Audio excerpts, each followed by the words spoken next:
तर महाराष्ट्राच्या जनतेनं महाविकास आघाडीचा करेक्ट कार्यक्रम केला। तसंच 440 वोल्टचा करंट सुद्धा दिला अशी खोचक टीकाच चंद्रशेखर बावनकुळेंनी केलेली आहे। लोकसभेतल्या पराभवानंतर आम्ही पराभवातून शिकलो, मात्र महाविकास आघाडी शिकायला तयार नाहीये असा टोला सुद्धा बावनकुळेंनी लगावलाय।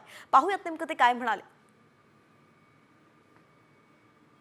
काहीतरी आपली कपडे वाचवणे, जनतेने पूर्ण त्यांचा कार्यक्रम केला आणि करेक्ट कार्यक्रम केला आणि 440 व्होल्टचा करंटही दिला। त्यामुळं मला असं वाटतं की जनतेने काय तुम्हाला हे दिलं आहे, मॅन्डेट दिला, त्याचा विचार केला पाहिजे आणि त्यावरनं आपण पुढे आपला कारभार केला पाहिजे।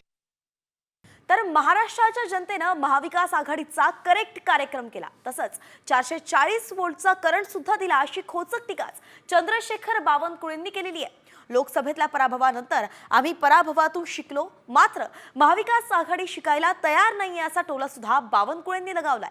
पाहूयात नेमकं ते काय म्हणाले। काहीतरी आपली कपडे वाचवणे, जनतेने पूर्ण त्यांचा कार्यक्रम केला आणि करेक्ट कार्यक्रम केला आणि 440 व्होल्टचा करंटही दिला।